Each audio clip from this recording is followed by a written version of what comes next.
Well, good morning, good afternoon, good evening, everyone. I am still here at beautiful Diamond Mountain. And on Sunday, a couple of days ago, we finished our great retreat with 140 people here. And it was a wonderful experience. And some Sanskrit students came to the retreat. So, Marina, let's have the first slide after the title.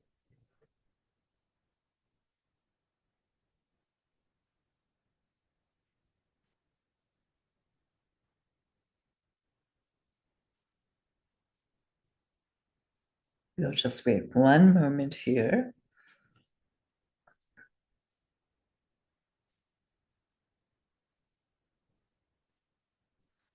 All right, so this is a close-up photo of a sandy path at Diamond Mountain.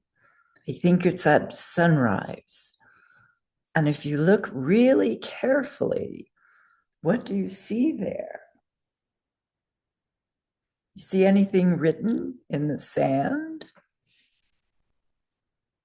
Can anybody tell what they are? I don't know if we have any people here who are not translating, but if anyone is, what do you see written in the sand at Diamond Mountain there? Letters of Letters Sanskrit. of Sanskrit. Yes. Isn't that amazing? Some of our Sanskrit students were here, and when they went out walking, they wrote Sanskrit in the sand. So I think that's great. So let's have the next slide. So this is our last class of series 1, and I would like to know what you all would like. Would you like to continue Sanskrit?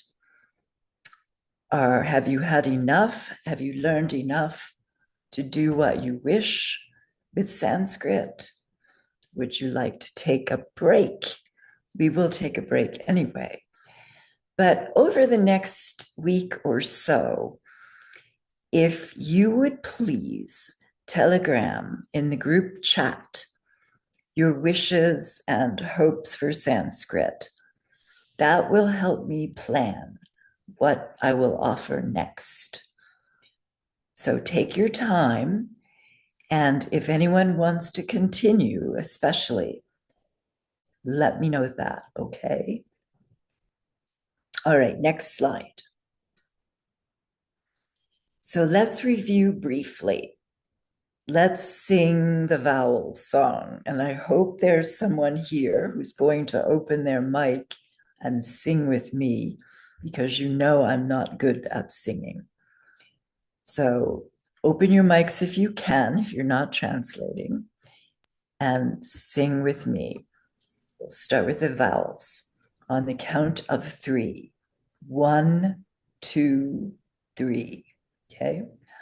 Uh, Ah, I, I, I, U, U, U, U, R, R, R, R, Lir, Lir, Lir, Lir, A, A, I, I, O, O, Au, Ow, M.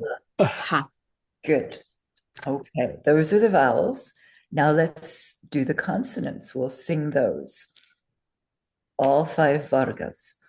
On the count of 3. 1, 2, 3. Ka, ka, Ka, ra, ra. Tra, tra, Tra, ra, Ra, tra, ra. Na, Ta, Ta, Ta, ra, Ra, ra, Ra, na. Na, Ta, ta, Ta, Ta, da, Da, da, Da, na. Na, Pa, Pa, pa, Pa, pa, Ba, Ba, ma. Ba. Good. Good job, guys.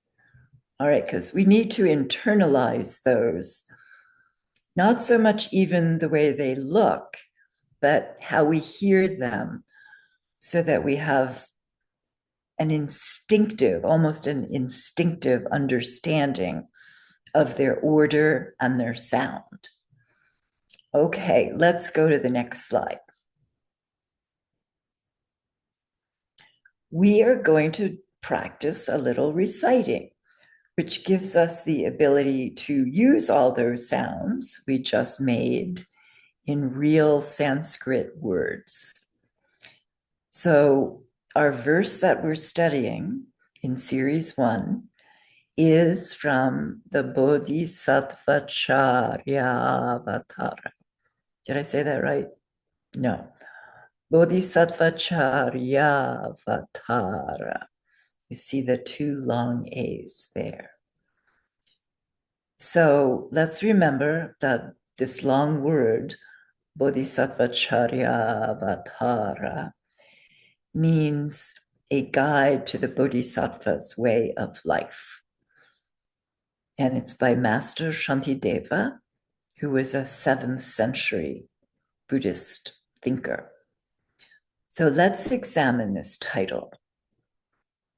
The first word we see there is bodhisattva. And most of us are familiar with this idea. It means a person who has vowed to reach total enlightenment in this life for the sake of all, so that they can help everyone end suffering. So that's the first word. They're all stuck together. The second word in this title is charya. Can you open your mics and say charya? Charya. Charya. Charya. Charya. Good. Charya. And that's from a root char. You see the root symbol and the 3-letter root char. And that's a good one to memorize, because it appears in a lot of words, that root char. And it means to go. Just go, move. And sometimes it means go in the sense to lead someone, which we use in this title here. And avatara, everybody open their mics and say avatara, 2 beats there. Avatar. Good, Avatara. good, avatara. That is a word that means literally descending or lighting on, landing on something, or coming on, advent. Tara is a word that means trip, or literally crossing. And ava sort of means down. It's a prefix that means down, onto. So you see, it's something that is crossing down onto, literally. But to be graceful, we translate it in a more elegant way. And here it's way of life. Or you could literally say how a bodhisattva goes or leads how they land on the planet, How do they go on? How do they live? What do they do? How do they behave? So you know a lot of Sanskrit now, and look at all the extra insight you get into this title by knowing a little bit about the roots and the different words that make up this title. So you have a sense of, bodhisattvas may be coming from wherever it is they live, which may not be all the time on planet Earth, coming down maybe out of the sky, landing here, and then leading in a bodhisattva way. So a bodhisattva's way of life. Now let's have the next slide. All right, you're familiar with this, and I'm sorry the PowerPoint screwed up the tabs a little bit, but we're just going to read across. So I'll read first, and I'll read the English, and then we'll do it together. So, na kinchidasti tadvastu yad abhyasasya dushkaram tasman mrdu vyat abhyasat sodhavyape mahavyata. And it's a very beautiful verse from the Guide to the Bodhisattva's Way of Life. It means there is nothing in the world which does not come easily if you make a habit of it, of doing it. Make then a habit of bearing the small pains and thus endure the greater. So it's very good advice from Master Shantideva. So let's now take these verses. We'll do half of one line, the second half of the line, then the next line, 2 halves. So I'll say it first, then I want you to say it with me. So get ready to open your mics. Na kinchidasti tadvastu. Open your mics and say with me, 1, 2, 3. Na kinchidasti tadvastu. Na kinchidasti tadvastu. Kinchidasti tadvastu. So do you see the way those sounds run together? Like we say chidasti, as though it were one word. In English, we would break the sounds up. Na, kin, chid, asti. We don't do that in Sanskrit. We run the words together because it's all about the sound. And each verse, especially a beautiful verse of poetry, the kind that Master Shantideva writes, sounds better if it's flowing. Now let's do the second half. Yad abhyasasya dushkaram. Say with me. Yad abhyasasya dushkaram. dushkaram. Dushkaram. Dushkaram. Dushkaram. Good. So they all have the same weight. I wish I had my drum. I didn't bring it to Diamond Mountain. Dushkaram. Dushkaram. Dushkaram. Say dushkaram. Dushkaram. Yes. So there's only one long vowel there, and that's abhya. So we said that well, abhyasasya. Okay, let's say that a couple more times. Yad abhyasasya dushkaram. Yad abhyasasya dushkaram. Say it with me. Yad abhyasasya dushkaram. Dushkaram. Yad abhyasasya dushkaram. Great. That was very good. All right, now the second line, we'll say the first half. I'll read it first, and then we'll say it together. And pay attention to the long vowels. Tasman mardu vyat abhyasat. Say it with me. Tasman mardu vyat abhyasat. See the rhythm there, short and long. Tasman mardu vyat abhyasat. Say again with me. Tasman mardu vyat abhyasat. You see, the longs and the shorts make their own rhythm. It's almost like singing a song. Good. And now we'll do the last half of the second verse. And remember, O's and A's. I don't think we have any A's here. O's are always 2 beats long. So we're going to say, Sodhavyapi Mahavyata. Say with me. So ya Sodavyapi Yapi Mahavyata. Great. So we see the rhythm of this part of the verse is different from the first part. Sodavyapi Mahavyata. Say a couple times. Sodavyapi Mahavyata. Sodavyapi Mahavyata.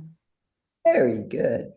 Are you getting a sense of the rhythm of Sanskrit? Yes. It feels different, doesn't it? The way when you say it correctly. Good. Okay, so what is that top two lines written in? It's all Sanskrit, right? But what is this Sanskrit called when it's written in these Roman characters?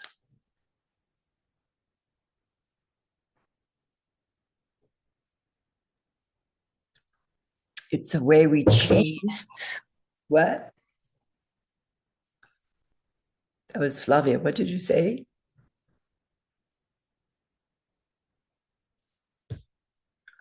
We're shy.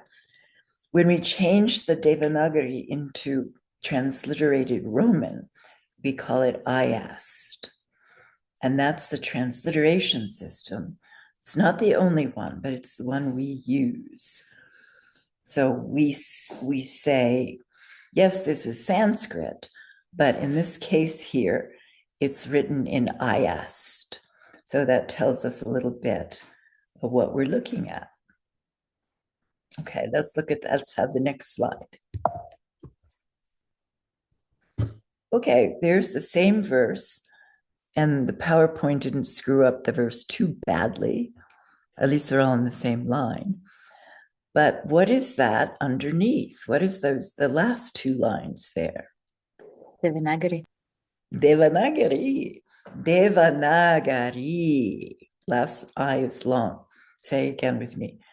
Devanagari. Yes. So in Devanagari, the first vowel is A, which is always long, like that Sodavyapi, that O is always long. And when we look at it, which we don't have here, but the A after the N is long, Devana, and then the I at the end is long. So it's Devanagari. Say with me. Devanagari. Yes, it's just like singing. So I really appreciate that part of Sanskrit.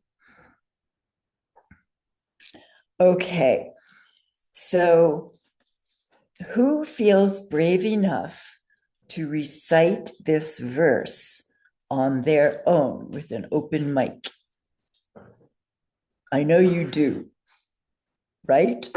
I think we've got Ming, we've got Flavia. Who else do we got?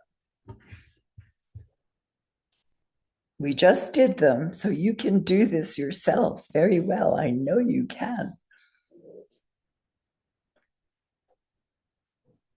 Who's going to volunteer? Come on. You can do it. I'll try. Try. With the whole sentence, the whole thing? Try the first verse, first line. Okay. Na kinchidasti tadvastu yad abhyasasya dushkaram. That was perfect. All right, you did so well. You have to do the second line now. Come on. Okay. I'm gonna try. Asman mardu vyat abhyasat abhyasat sod avyapi mahavyata. Perfect. Mahavyata. Yata. Yeah, yata. It's fun to say that, isn't it? That was perfect. Okay, anybody else feel brave or shall I? gracefully move on here. I don't want to make anyone uncomfortable. You did great. That was Ming, right? Yes, thank you. Okay, let's try the next slide. All right, another bit of, oh, that one we just did. Next one, Marina, sorry. Okay, another bit of review. So Anusvara, notice the long A, only one of them is long. Any other long letters in that word? Any of those secret ones like A's or O's or I's or Ows? No, just one A Yeah, along. just one long A. That is nicely marked for us in the IAST. So when you think of the vowels that we sang, the alphabet song, and the consonants, which letter, which group is Anusvara in? Does anyone remember?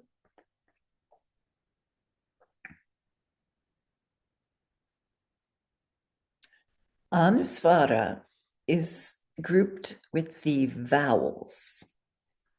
Okay. And what consonant usually is associated with Anusvara? M.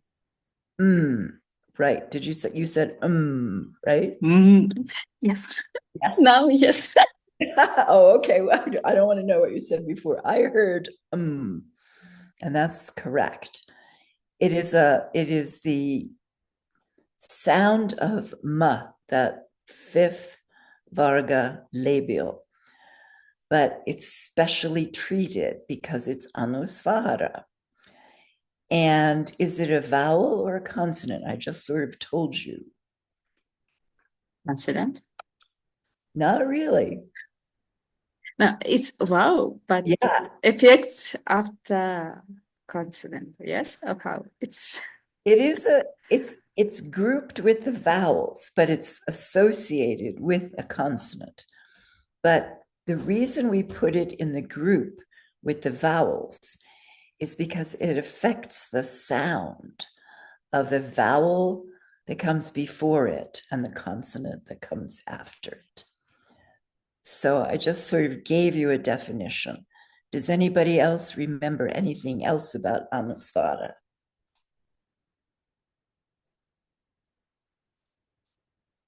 Let's see the next slide and we'll go over some things. Okay. So when do we find Anusvara?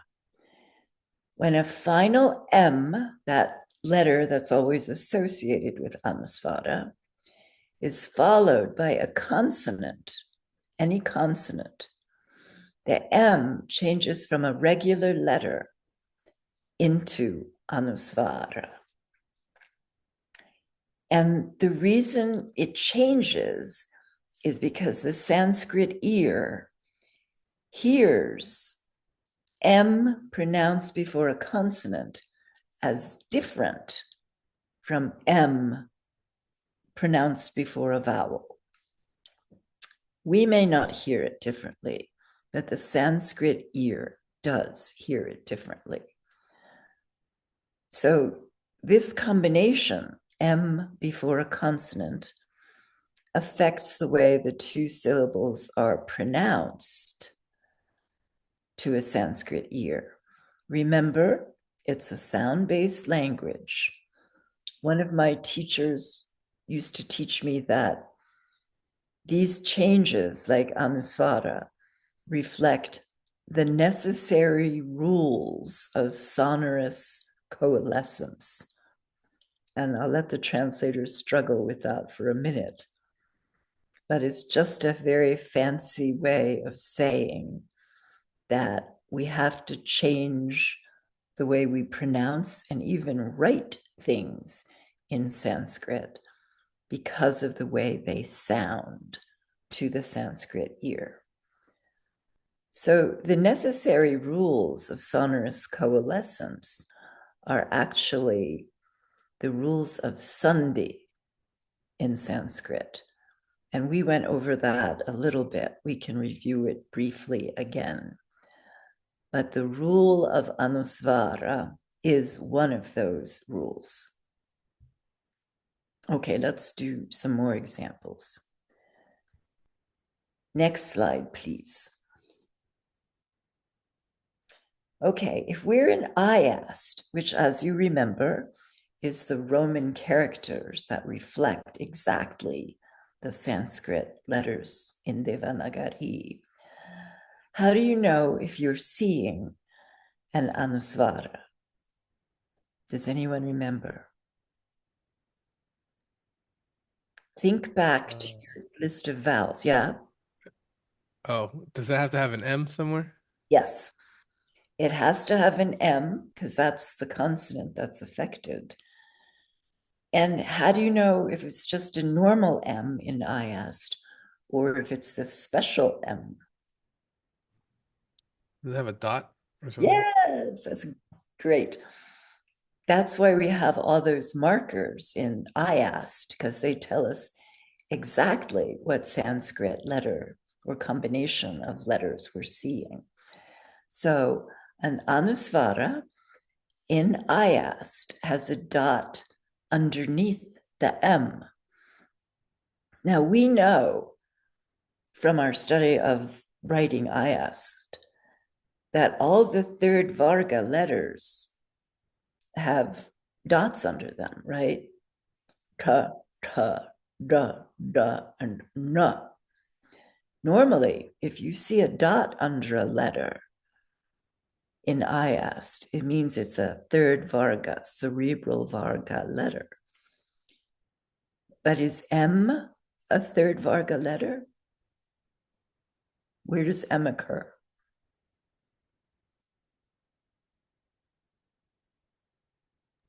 One of the later ones. Yeah, the very last one, it's the labials.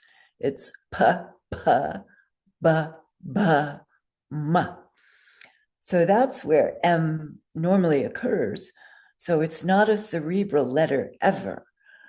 But when it has a dot under it in Ayast, you know it is Anusvara.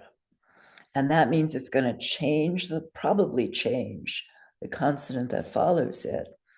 And it's also going to affect the sound of the vowel before it. This can be any vowel.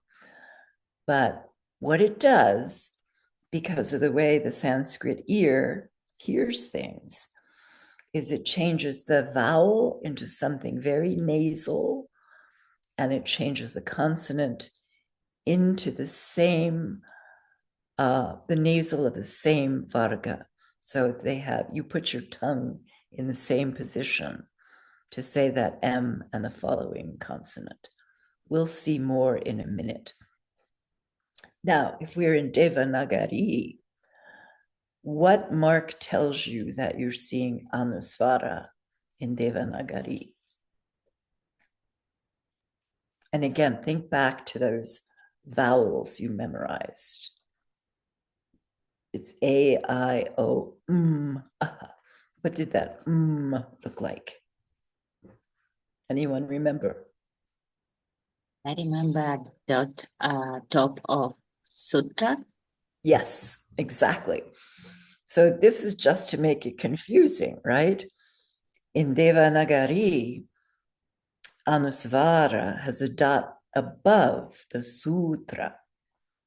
But in Ayast, Anusvara has a dot underneath the M. So go figure. There's no explaining all of these things. But you, as you study Sanskrit, you will get more comfortable and it will be instinctive to you to see these. So let's look at the next slide. Okay, it's all about the dots. In Ayast, there is a dot under the M, the Roman M. So anytime you see that dot under an M, you know it's Anusvara. Now, based on what I just said, what do you think is going to happen to the vowel that precedes Anusvara?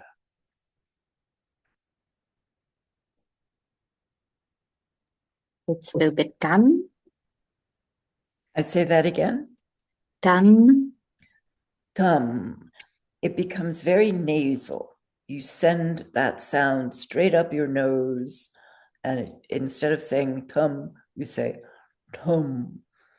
Now, this is very subtle, so don't worry about it too much. But that is the technical definition of anusvara. It affects the vowel before it and the consonant after it. And then in the second bullet point, you see that in Devanagari, the dot is over the letter. So that representation right there is tum. And we know it's tum because it has no special vowel written there. So it has the automatic A of Sanskrit, where is attached to everything, unless you literally write another vowel in. And there's a dot over that t, so we know it has the m sound. So you see how it really is not a consonant, but it affects the vowel, but it's associated with the consonant, and that's why we put it in the group of vowels. In the Devanagari, notice that the M is not actually written there. You remember what the M looks like, and there's no M in this word. This is a whole word, tum. No M in sight. It's all contained in that little dot. So let's see the next slide. Okay, so really it's easy. We spent a lot of time understanding anusvara and how it works and why it works that way. But here is the short version of M's and N's. And if you remember, we paid extra time in this series 1 class on M's and N's because in our tradition, Geshe Michael is very particular about M's and N's. So this mostly has to do with the ayast, because in the Devanagari, as we saw, it's just a dot over the letter and you make an M sound, but you don't write an M. However, when we transliterate into Roman characters, we must write that M because we hear that sound. But in 4 Vargas out of 5, we change the M to the associated nasal, which in 4 cases is one version of the letter N. So the anusvara, followed by a first Varga consonant, we write it as a first Varga nasal. Anusvara, followed by a second Varga consonant, is written as the second Varga nasal. In the third Varga, followed by a third Varga consonant, it's written as a cerebral n.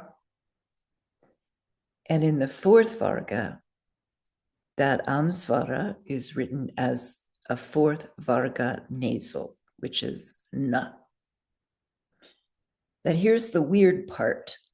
Look at the fifth Varga. If anusvara is followed by a fifth Varga consonant, p, or b, it changes into the fifth Varga nasal. And what is the fifth Varga nasal? Who remembers? I think Ming said it earlier. What? M. M. So the fifth Varga nasal is already an M. So if anusvara is followed by or b, you don't change it because it's already an M. So that's the only thing that is a little different about M's and N's. Geshe Michael likes to make the change when it's needed, but if you've got a fifth Varga consonant following your Anusvara, don't change it. It would be incorrect. I don't know if I gave you any examples, but I can give you a few now. And this is good for you to know. So this is a chart that's easy to keep handy. And especially if you go to mixed nuts classes, you will be able to help people because they're always confused about how to do this. And now you guys know exactly what to do. I'll just give you one example of a fifth Varga Anusvara. If you had the word sambhava, everybody say sambhava. Open your mic. Sambhava. Sambhava. Good. Sambhava. Which really means sort of, perfected being or something. You would not change that M to an N of any kind because the B, sambhava, the consonant that follows the M, is a fifth Varga consonant, so the M stays M. But in the word sanskara, which is the fourth heap, what would you change that M to? Do you remember what the letter that follows Anusvara in sanskara is S? It's a plain dental S. So what letter would you change the M to? It's just an N, right? Yeah, it's a fourth Varga S. So you change the M to what letter?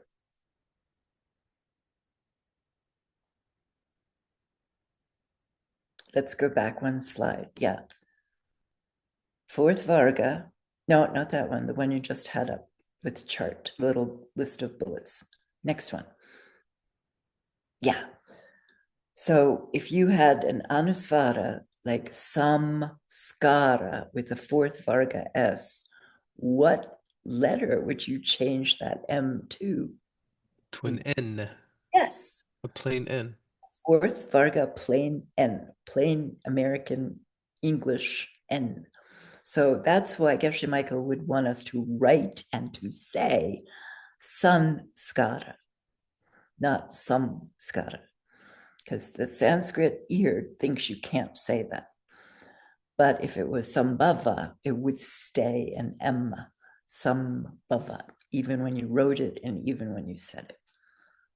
Okay, so when you see Anusvaras, just start thinking, what letter am I going to change it into? Or when am I not going to change it if it's a fifth Varga consonant? Okay, it's easier than it sounds. Is Sansara a fourth Varga as well? Yeah, the S is a fourth Varga sibilant S. So we would change it to an N, sansara. Sansara. And you know what samsara is? That's the suffering realm of existence. Sanskara is the fourth heap, all other factors, they call it, and many other words. Let's see, samchaya. If I had a word samchaya, what would I change that M to? Which letter is cha?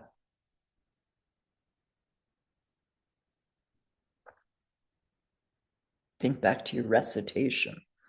Ka, ka, ka, ka. Second. Second Varga. So we would change samchaya to what letter? To N. Yeah, right. Yeah. Samchaya. It's hard to say correctly, but the main thing is it's an N, not a ma.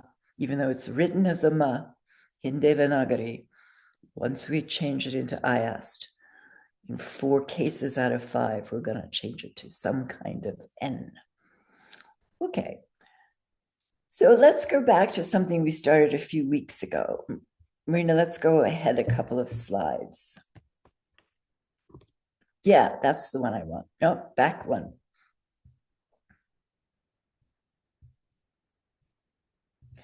We started working on this last time and we got through 4, I think. And let's go through the rest to just complete the list. But here's the picture, and I think you saw this, but let's do it again. Next slide. Yeah, that is the wheel of life. And that outer ring is the 12 links of dependent origination. And I think it's a nice thing to know them in Sanskrit. You will get additional insight into their meaning when you look at the Sanskrit. But let's just quickly notice that there's a big wheel and it has 1, 2, 3, 4 circles inside it. So the outer ring is the 12 links of dependent origination. The next ring, which is a bit thicker, is, I believe, the 6 realms of existence. We have, on the good side, humans, semi-gods, and gods. And on the less good side, we have animals, hell beings, hungry ghosts, pretas, and hell beings. And they're pictured there. Now, the next circle, inside the smaller circle, not the one in the middle, but the one around it, that's actually the circle of the bardo, which is a Tibetan word. And the black side is when the demons are leading you in a rebirth to animal, hungry ghost, or hell being lives. And the white side is when the bodhisattvas, because of your deeds, are leading you to a human, a semi-god, or a godly existence. And then in the very center, that round circle has 3 animals, the rooster, the snake, and the pig. And they represent the 3 poisons in Buddhism. The rooster is ignorant liking or, lust. The snake is ignorant aversion or hatred. And the pig is just plain misunderstanding, not getting it at all. So, okay. All right, let's try the next slide. Here are the first 4, and we'll do them relatively quickly. Say with me the first one. I'll say it first, then you say with me. Avidya. Avidya. Yeah, and that is Vidya. avidya. Good. That is what Geshe Michael prefers to call misunderstanding. It's not wrong to say it's ignorance. That's the usual translation. But in our tradition, we prefer misunderstanding, which helps us understand better what's going on. But you have to take ACI courses for that. All right, what letter in the Devanagari and in the Ayast do you notice in the second word based on what we've just been talking about?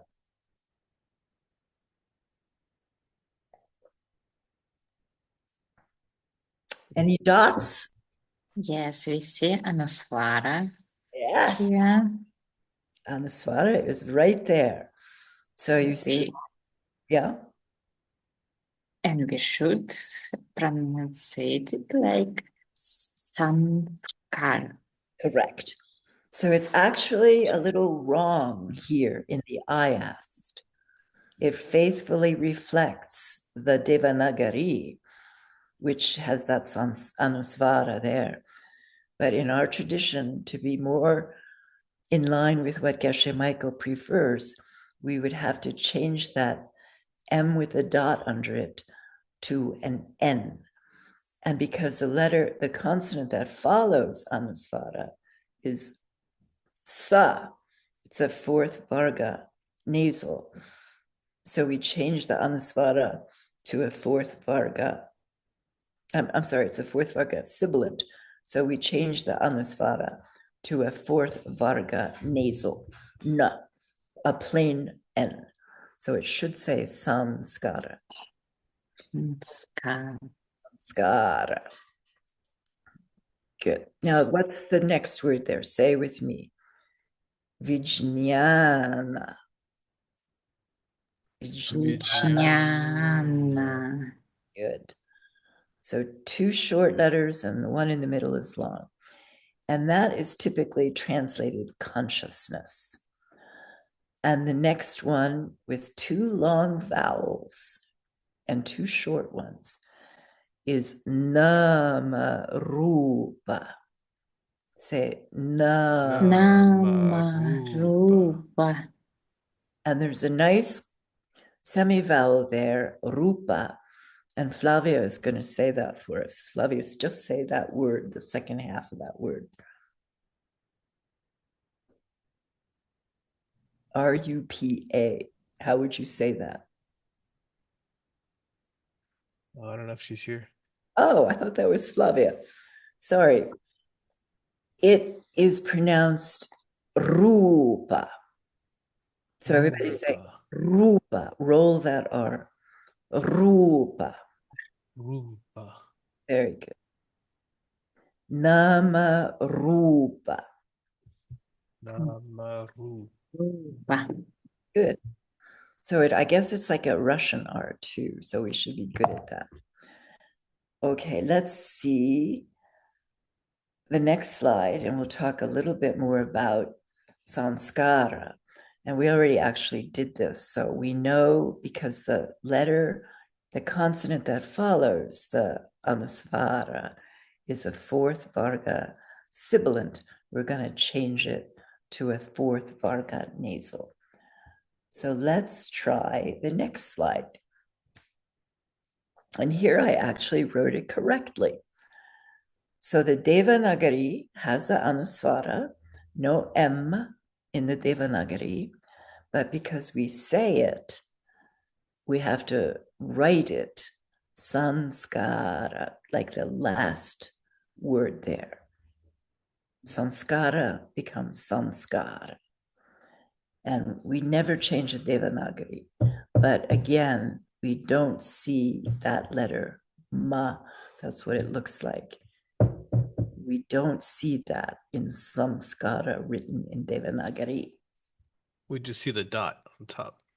The dot is everything. It's the M sound. It changes the preceding vowel to a nasal sound, and it changes the following consonant unless it's a fifth varga consonant. So we don't see it. We just see the dot. It's all in the dot. Great. Okay, I think we did the next slide. Let's just show it, and you can have this if you review. There's no letter M in the Devanagari. The M, as Ming, I believe, just captured, is all in the dot over the letter. And we pronounce it sanskara, and we transliterate it with an N and not an M. Okay, and the next slide, just to beat the horse who's already dead a little bit more. You will often see it written in that second line with the M and a dot under it. It's not incorrect. It's just not preferred in our tradition. So if you want to please Geshe Michael, you will change them all to N's unless they're fifth varga consonants. All right, and there's one more. Let's do the next slide. This is actually the Devanagari for Sanskrit, if I may say it in an American accent. So if you look at the ayast underneath it, it's technically Sanskritam. That's the way the word in Sanskrit looks, Sanskritam. And what we would do is change that consonant that follows the anusvara into its related nasal. And since it's another S, a fourth Varga sibilant, we'll change it to the fourth Varga nasal. So we would say Sanskritam. And if we go to the next slide, oh no, let's not go there yet. Sorry, not ready. I'll just have to talk you through. You will always see Sanskrit in Roman characters written with an N. For some reason, this word 99% of the time is written properly with that N sound. You don't see it written with the M and a dot under it. And I'm not sure how to explain that, but it's the way we'll always see Sanskrit with an N, which is proper, as we just saw. All right, let's go to the next slide. I think we're ready for another group. And these are the wheel of life that linked the 12 links of dependent origination. We just did the first 4. These are 5, 6, 7, and 8. So the 5th link, we'll pronounce it together. And look at those cerebral letters. So we have 2 cerebral letters, 3rd Varga letters with dots under them, not anusvara because not an M. So we would say Shraddha Yatana. Say with me, Shraddha Yatana. Shraddha Yatana. Shaddayatana. So you see the rhythm of that. And your tongue should be up against the roof of your mouth, straight up into your brain, because those are cerebral letters. Shraddha-yatana. Say again. Shaddayatana. Even the yatana or just the shraddha part? Just the shra and the da are cerebral. Shraddha yatana. Shraddha yatana. Yeah, the ya, I believe, is a guttural. Then that's a semi-vowel. So it's just the shra and the da that are guttural. It does affect the way the whole word sounds to some degree, but you don't change anything because it's not a strong change. And this is nice. The word shad actually means 6. And yatana is a word meaning seat or where, like a foundation. So this is the 6 seats of the senses, or you could say the seats of the 6 senses. So the consciousness is the eye consciousness, the nose consciousness. And we have 6 senses in Buddhism because the 6th one is mind. And you'll know that from your ACI studies. Now, the 6th link is sparsha. Sparsha. Say sparsha. Sparsha. Sparsha. And sparsha is not a nice word to say. It's very satisfying. Sparsha. And you see the sha is a sibilant that is a 4th Varga sibilant, and we say shra. Now it's 4th, it's 2nd. It's a palatal sibilant, shra, and all the vowels are short. And this is a term that means contact. And in the wheel of life, it's when the consciousness contacts the body and starts to touch things in the outer world. Okay, the 7th link is Vedana. So how many long vowels do we have in that word? 2. Yes, 2. The A is always long. It's a free gift. Whenever you see an A in Sanskrit, you don't have to think about it. It's long. And the last is long. So Vedana, say with me. Vedana. Vedana. Make that last one nice and long. Vedana. Vedana. Yes. So you see how that sounds. And that's a great word that means feelings. And it's also the second heap. So Sanskara is the fourth heap. Vedana is the second heap. Okay. Now that last word is a little challenging for Western tongues to say. It has one vocalic R in it, so that's the vowel, and then a cluster of consonants which are cerebral. So we're going to stick our tongue straight up into our brains and say, Drshna. Say with me. Drshna. Krishna. Drshna. Na. Krishna.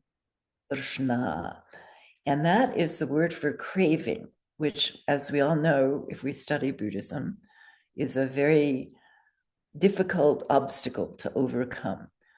This word also can mean thirst. So it's sort of like that yearning for, that desperate yearning for something. Okay, and let's finish. So let's go to the next slide. All right, here are the last 9, 10, 11, and 12 links in the wheel of life, the 12 links of dependent origination.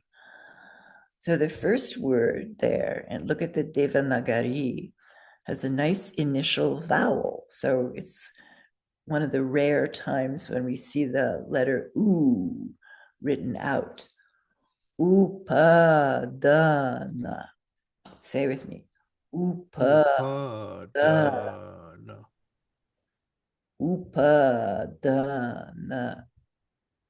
Upadana. Down. Yes.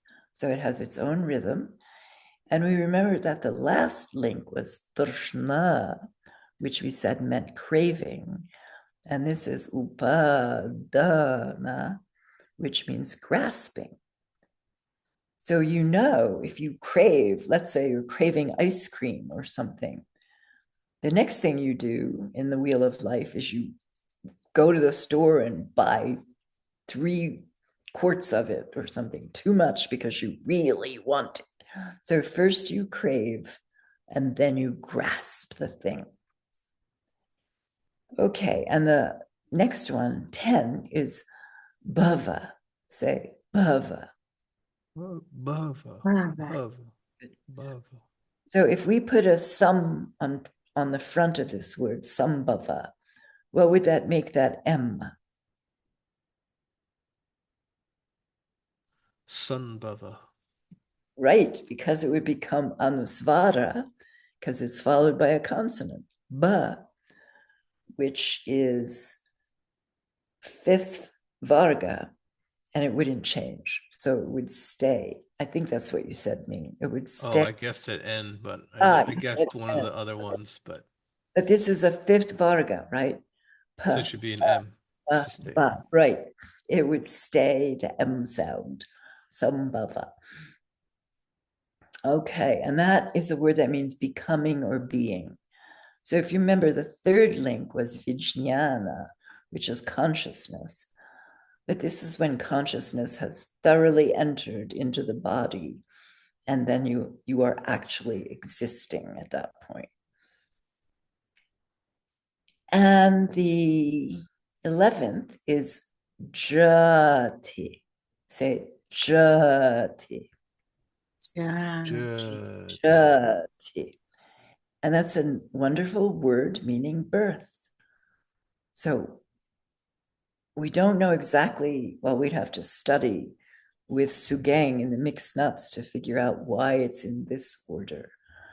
But the following word is a compound word, not that easy to say, but it's jara marana. So say with me. Jara Marana. Jara marana. Marana. So those R's are rolled because they're consonants. Jara marana. And that Cha- second, say again. Chara Marana. Yes, it's another satisfying word to say, I think. And that na is cerebral. So put your tongue up against the roof of your mouth and say Jara Marana. One more time. Jara Jara Marana. Marana. Marana. Yes. And that means old age and death. And that's the 12th link. Okay, next slide. Well, thank you very much. This is our last class, so we will not meet next week. I very much hope that you do continue your Sanskrit studies and let me know what you would like to do. I mean, we can take a long vacation, we can maybe do some study groups, we can see if you're interested in moving on later in the year or early next year. But tell me your thoughts and wishes. And then what I do is I talk to Geshe Michael and I say, this is what people are thinking. And then he gives me his wisdom and we set something up or not. So, but please remember to rejoice you're studying Sanskrit. You are one of the very few people, all of you, on the planet who are studying Sanskrit. And this helps spread the Dharma in the world and keep the teachings alive. So rejoice tonight, at least for 5 seconds. And I'll see you next time we offer Sanskrit again. And don't forget, Telegram any questions, thoughts, or comments that you have. Thank you very much. Thank you. We'll say goodbye. Mm. Goodbye, everyone. Bye-bye. Thank you so much. My pleasure. Thank you.